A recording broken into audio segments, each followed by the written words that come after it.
adolescent named Clara Hall. They lived in Rossford, Ohio. Clara Hall died of stomach cancer when my mother was only 10. My father, Joseph Tyree Sneed, was born in a tiny Texas town called Calvert. His father, a well-respected rancher and landowner, died of congestive heart failure when my father was barely 12 years old.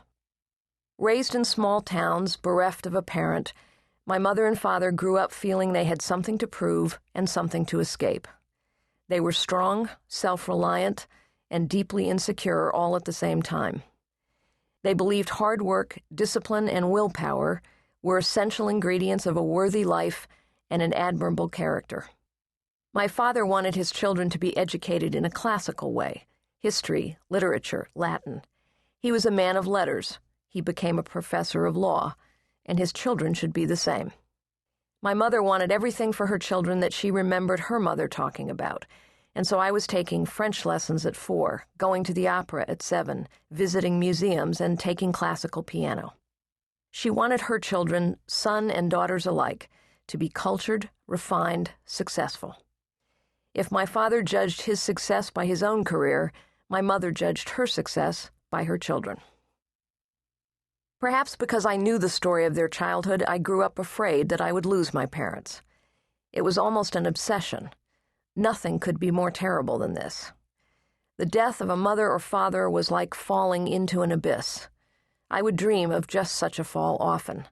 I suffered from violent nightmares and a vivid imagination from the time I was a young child until I was well into college.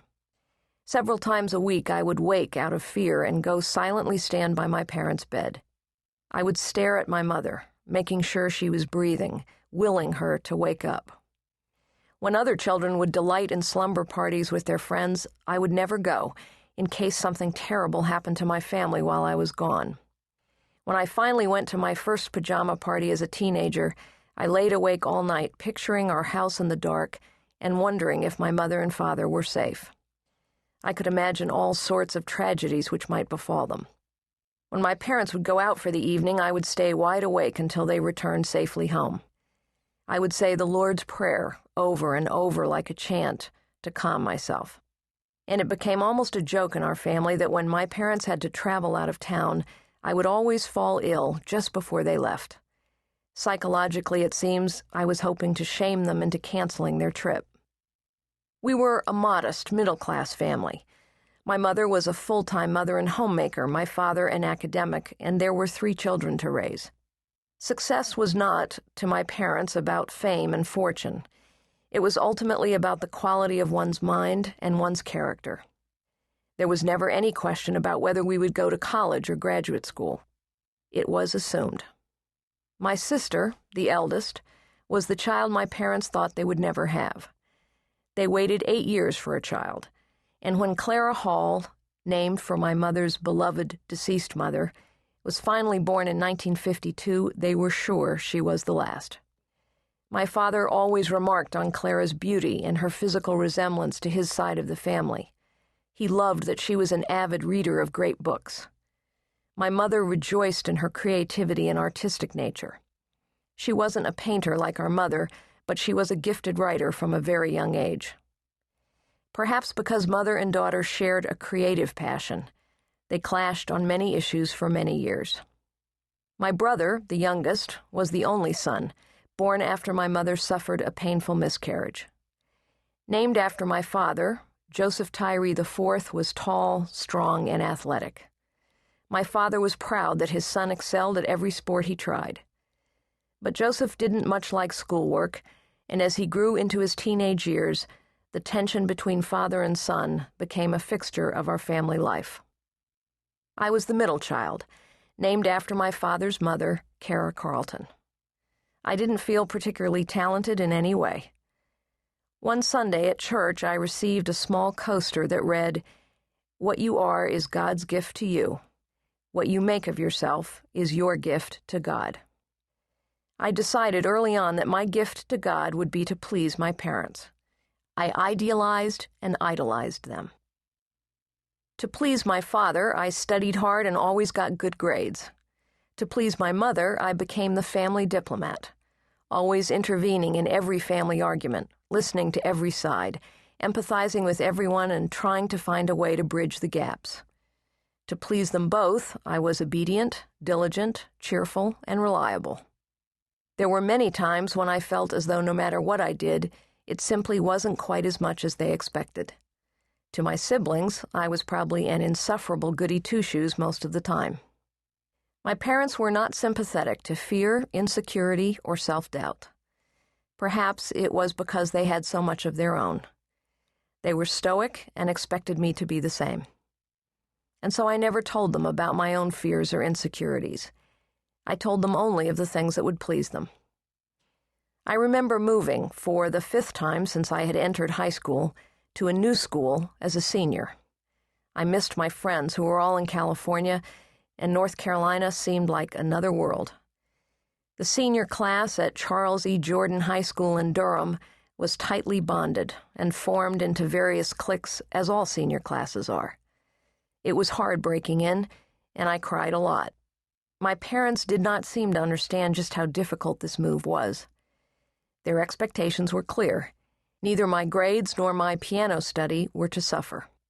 When I came home with my first report card, which contained 1 B and 7 A's, they reminded me that I was capable of straight A's.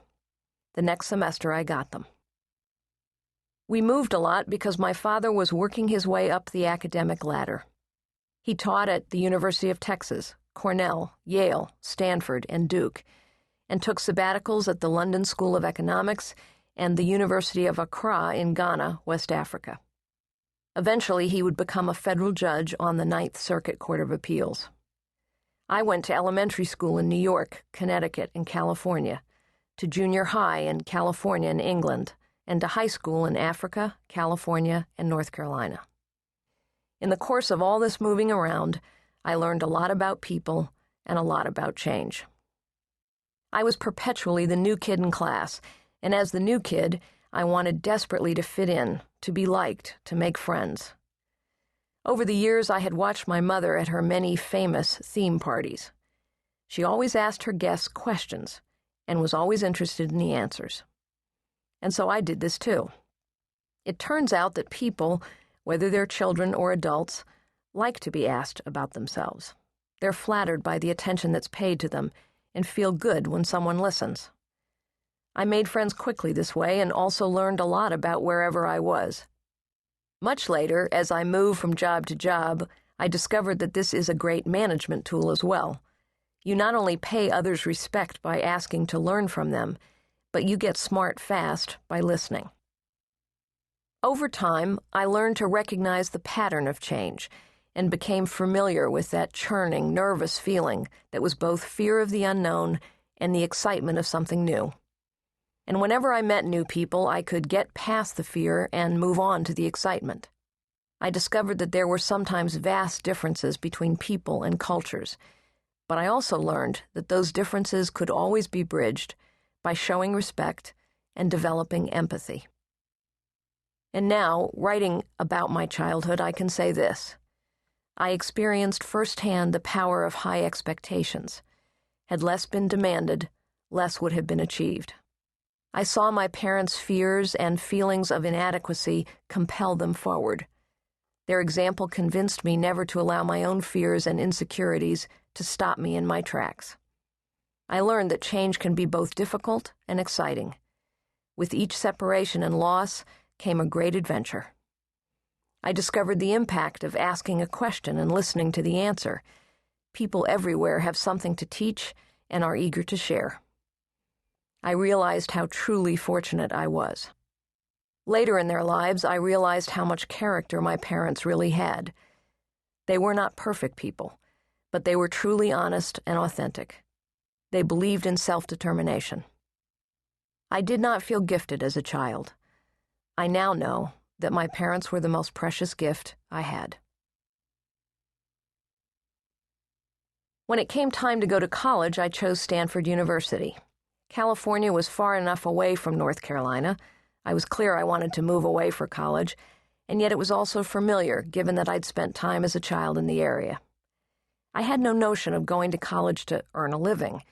Because I had always assumed I'd go to graduate school, I thought of college as a time for pure learning.